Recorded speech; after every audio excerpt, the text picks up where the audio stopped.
औरंगाबाद के पूर्व विधानसभा के उम्मीदवार लहू शेवाड़े इन्होंने प्रेस कॉन्फ्रेंस लेकर पत्रकारों से बात की। नाही हे बघा, अर्जंट खरगे साहेब नागपूरला येणार होते आणि त्यासाठी प्रदेश अध्यक्ष म्हणून नाना पटोलेला त्यांना घ्यायला कंपल्सरी होतं, म्हणून नाना भाऊ यांनी तिथे इलेक्शनच्या कामामध्ये प्रोटोकॉलचा काय संबंध? प्रोटोकॉल नाही, मीटिंग होती। तुम्ही बाहेरच्या माणसाला बोलवून तिकीट दिलं, नाही याच्यात मी सभा नाही देऊ एक शकत? एक एक ऐका, नाना पटोले साहेबांची सभा मला पण मिळाली होती त्याच दिवशी सायंकाळी 5 वाजता। ती सभा जय भवानी नगरच्या शिवाजी पुतळ्यापाशी घेण्याचं निश्चित झालं होतं, पण अचानक त्या दिवशी नाना पटोले साहेब तिथून निघाल्यानंतर खरगे साहेबांचा दौरा नागपूरला टाकला गेला।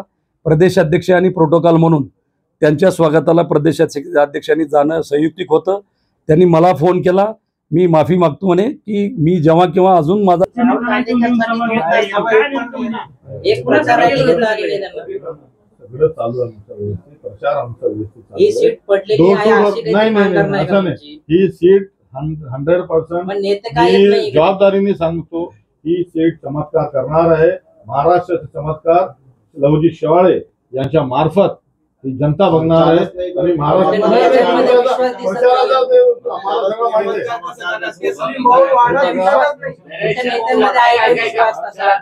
सांगा एम के देशमुखांना तिकीट दिल्यावर कुठं सेटिंग झाली, काय नेमकं ठरलं? नाही, कोणती सेटिंग नाही। ऑल इंडिया काँग्रेस कमिटीचा जो निर्णय आहे ते आम्हाला मान्य करावं लागतं आणि त्यांचा जो तिकीट दिला होता त्यांना पण शहर काँग्रेस कमिटीने मान्य केलं होतं। ऑल इंडिया काँग्रेस कमिटीने बदलून एक ओबीसी माणसाला तिकीट देण्याचा निर्णय घेतला। आता पूर्ण काँग्रेस